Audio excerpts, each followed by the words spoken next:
Hi, this is Sergeant Betsy Brantner Smith at the National Police Association, and this is the NPA Report.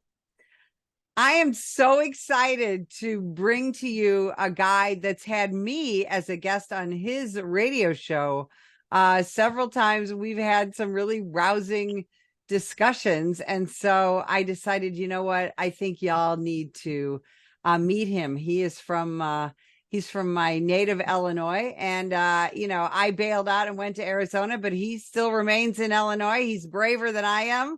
John Anthony, welcome to the show. Hey, thank you so much for having me. We've had a ball every time you come on, Betsy. I And know. I love it's it. I always love something. And it's always some big thing that's happened when we get you on the show. it's so true. We have these incredible discussions, and we're gonna talk more about that because your radio show is absolutely just a gem when it is, especially in our native Chicago. So I want people to get to know you. So you are Chicago born and raised. You got involved in politics since you were a little kid. Then you became a cop. Then you became a politician. Then you got into media and activism. Tell folks a little about yourself. Well, it's funny because you have to have my 10-year-old tell you who I really am. But married, I'm married for 23 years this last July. I have six kids. One who's no longer with us, my son, 2 years ago, committed suicide in 2000 November 2021. So we're coming up on the 2-year anniversary. As you said, I've also been a social worker too. I was a social worker.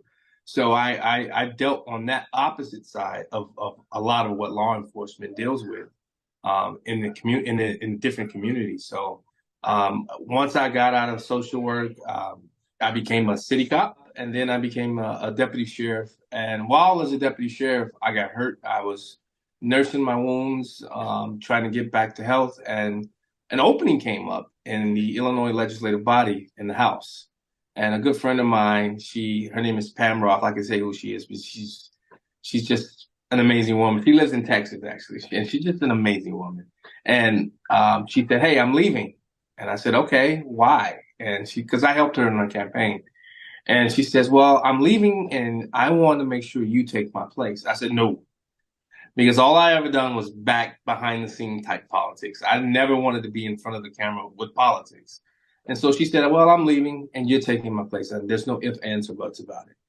I knew the political makeup of the area. I knew, the demographics of the area. It was a 95% white district. At the time, I didn't know I was white, half white, I should say. I wish I had known then. But I knew the counties that were involved, and I was like, yeah, they're not going to accept someone like me. Well, long story short, I go through the process. I get the nomination. I get appointed as state representative.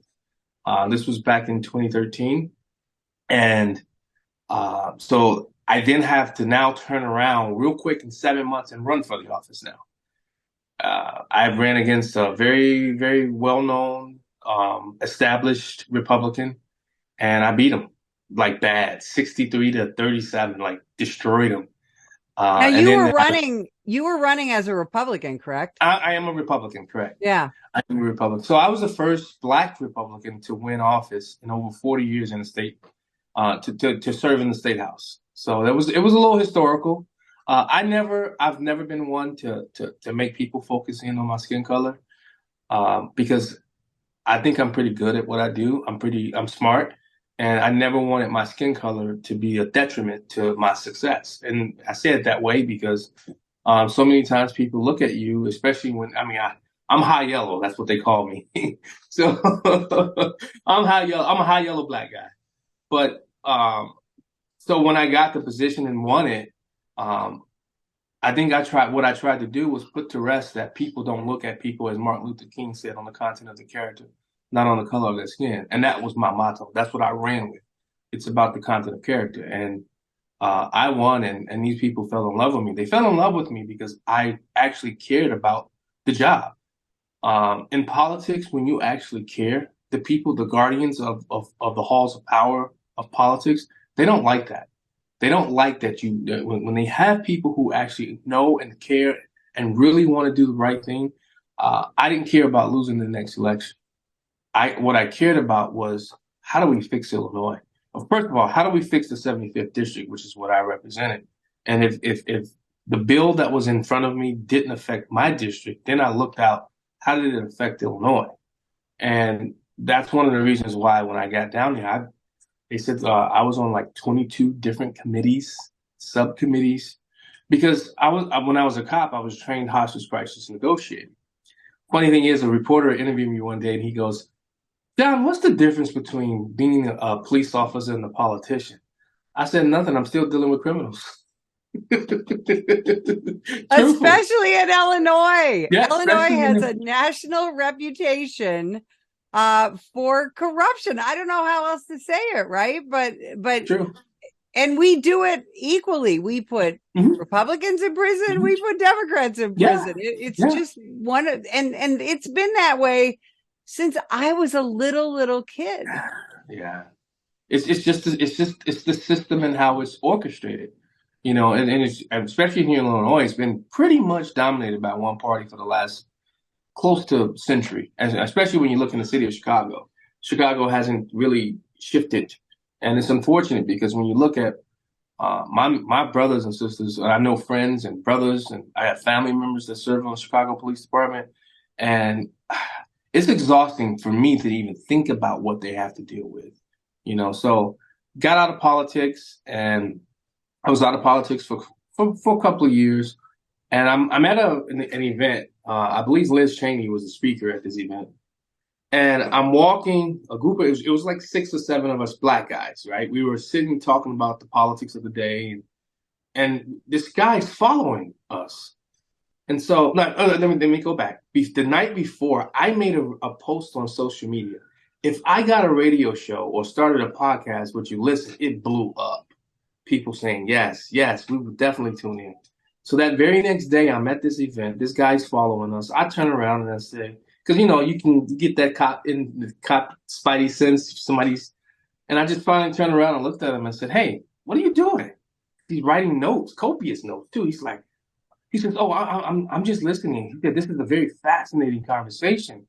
And I said, "Who are you? Who are you with?" He says, "Oh, I'm with AM 560, Salem Communications." I said, "Really?" I said, "It's funny that I'm meeting you right now." I said, "I just made a post last night on Facebook saying, what if I started a radio show, and here you are." I said, "Put me on the radio." He goes, "Really? Serious?" I said, "Yeah." He goes, "Let's meet for coffee." A week later, we met for coffee. 2 weeks later, I'm sitting in the station's conference room with the station manager and the number 2 guy at the station. 3 weeks later, I'm starting Black and White Radio.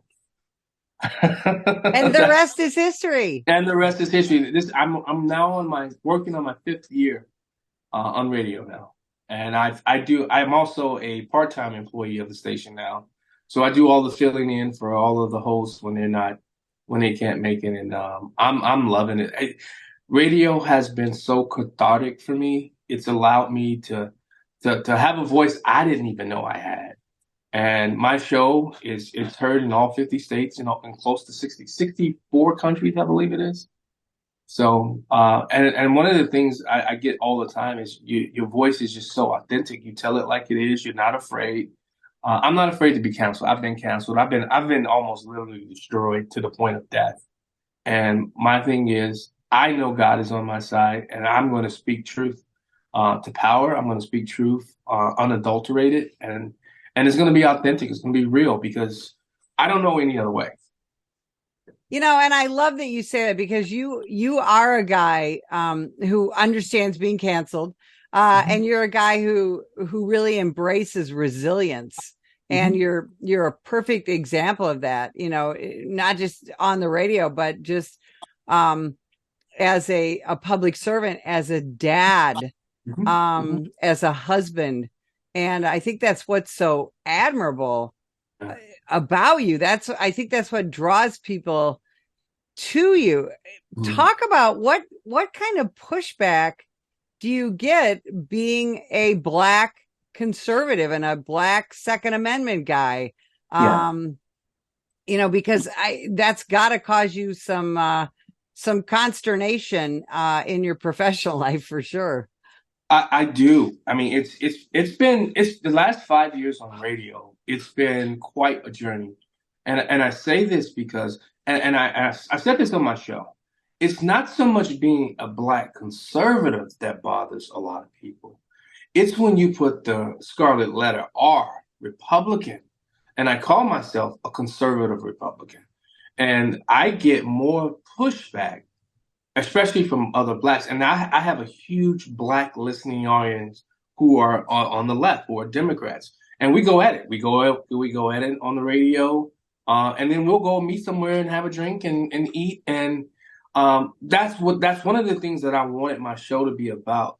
I don't do gotchas. I don't name call. I want to have intense conversations where we don't have to agree on the issues, but we can start somewhere and continue out our conversation. And I don't hold back. And I think it's they tried to cancel. They called into the show, telling my station that I shouldn't be on radio, things of that nature.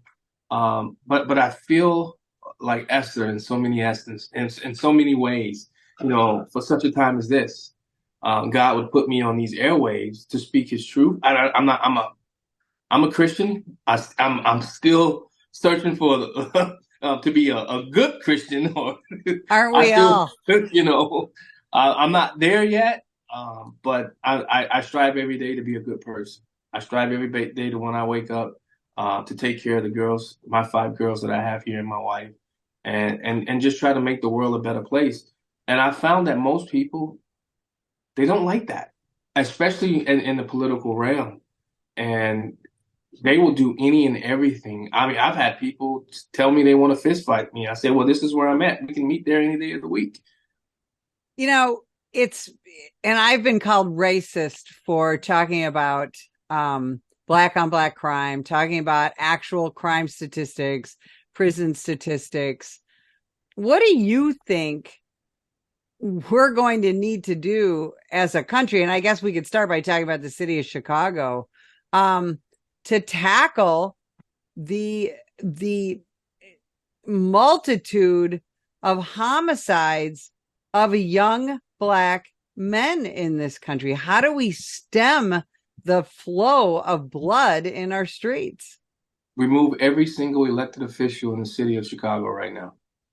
That doesn't understand the problem, the issue, and who only want to put bandages on the problems and then say, "Ha ha, I fixed it."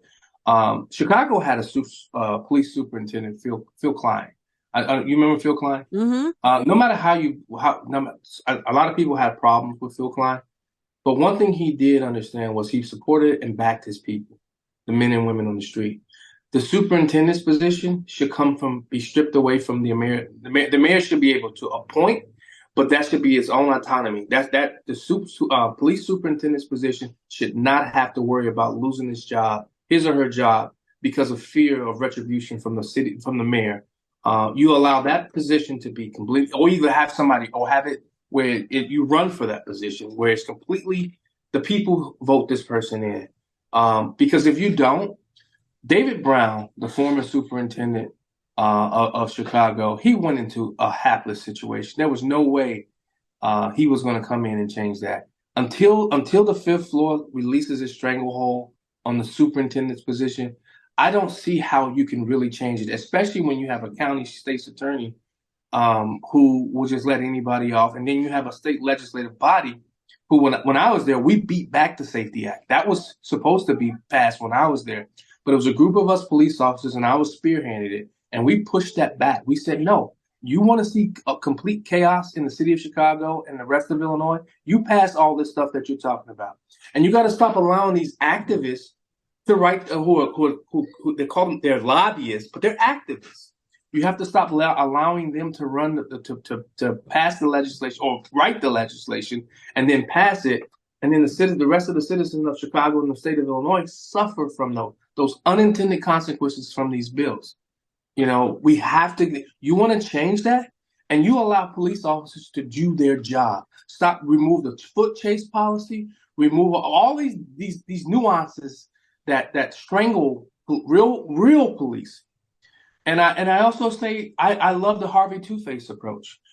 And I've said this time and time again. You remember Harvey Two-Face from Batman? He had that pretty side, but he had that ugly side. He had that side. You go ahead, just continue all the caps and all of that, but you get these units out there and you get them busting up. Bring back stop and frisk. Stop and frisk has crippled policing.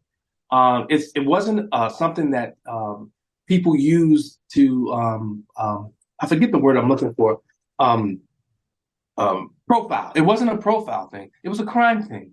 Cops don't racially profile. They crime profile because you know why? They're trained, but based upon their training, their own incidents that they get into. So you want to change and stem that tide. And you know what? Close down every open drug market in the city of Chicago. You have people. You go down on the west side, rocks, blows, weed, and cops are literally right there watching because they're afraid to do their jobs today. We gotta get back behind supporting the men and women who keep us safe. That's just simple. It's really that simple. That's just so well said. And I think I truly believe that most residents of the city of Chicago appreciate the police and they want more Chicago police officers in their neighborhoods. So how is it that they continue to elect people like, Kim Fox, the state's attorney, she's going to be gone, but I'm going to guess someone similar is going to be in her place, or Brandon Johnson, the mayor of Chicago, the guy that you didn't think was going to be worse than Lori Lightfoot, but is. Why do those same people who clearly need and want police officers, why do they keep electing those politicians? Well, I think there's a couple of different reasons. And as you know, here in the state of Illinois, we were some of the first in how we do our elections. The process in which we do our election season, not election day, has to change. Because, and as you know, let's just say one party has an operation in the city. I know because I was a part of it. I'll never forget my stepfather. I was a young teenage kid, and he would get a list. He would go to the polling station, get a list from the precinct judge, telling him who hasn't voted. He would go and knock on the door. Hey, Mrs. Smith, you coming out to vote today? No, I'm not voting today. But somehow that person voted. The system that Chicago, I know because I saw this with my own eyes growing up. The corruption and how they go about and I mean you can literally walk into a precinct on election day and vote even if you're not registered. It becomes a provisional ballot. So that system has to completely change. I want IDs. Everybody that wants to go and vote has to have an ID. You want to hear something even far more radical? How about we give everybody a voting number so we know the number that has voted and hasn't voted? That's so the system of how we vote has to change. And I think when the other side, I'm trying not to be political here. The other side, there's an emotional tug that they've been brilliant at doing, whereas Republicans are more rational, reasonable people that they don't understand the emotional tug and the emotional tie that a lot of voters have to their people. Because here's the reason why: they took care of me. And so that's that emotional attachment that's with the Black community and the people, and the Republicans don't show up. They simply don't show up into these communities. I've been screaming at Republicans here in the state of Illinois. There's a big immigration issue for the past how long here in the city of Chicago. Hello, Republicans, go to those meetings, go talk and introduce yourself. Bring your team. Do back to school events. Do back to get their haircuts. Republicans pay for these things. We can do it, but we don't because we feel like it's a lost cause. Well, I was born and bred a Democrat and hated Republicans as I was told to do as a youngster. It wasn't until I started interacting with them and realized that they were the ones that are actually, their message and messaging can actually help the Black community. And I started waking up and I started listening to the likes of Rush Limbaugh, and Rush Limbaugh is like everything to me. I have his picture when President Trump gave him the medal with his white pen in it, right up here in my bookshelf. I keep that with me because I'm not in radio without Rush Limbaugh, because he gave me the courage to come out of the Republican closet as a Black person and saying that it was okay to do so. So there's a lot more different things that as to the reason why Black people still. My co-host Valon, I call him the troublemaker.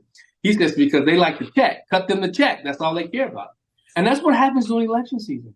There's a lot of money, especially when you have you have a billionaire like J.B. Pritzker. He just cuts a check, sends that money out into the wards, and people get paid. So, my thing, and another thing is, let's get rid of part. No Republican or Democrat, you have to run on policy. And I guarantee you a conservative message would win out anywhere it's tried if it doesn't have an R or a D attached to it. Yeah. I believe that with every fiber in me. Yeah, I think you're absolutely right. John, I wish we had about an hour to talk, but we've got 30 seconds left. Tell people where they can find you.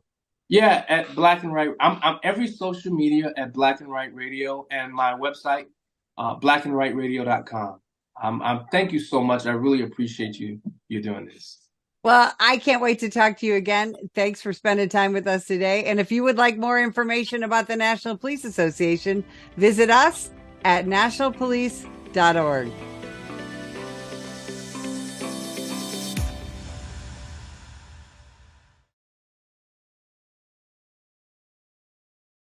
Ma'am, put the gun down! Put the gun down! Last year, law enforcement officers were involved in hundreds of thousands of use of force incidents. A use of force incident is when an officer must use nonverbal tactics to gain control of a dangerous situation. Put the knife on the ground.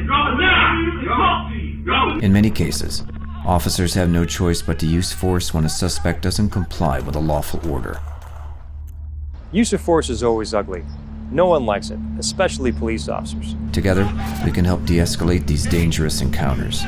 Help police officers by complying with their lawful orders. Don't attack, attempt to disarm, or flee from an officer. Use of force is an officer's last option. Most incidents can be avoided by not resisting arrest. If you feel you've been wrongfully detained by a police officer, then seek a legal solution after the encounter has been resolved. Let's keep everyone safe. Comply now and complain later.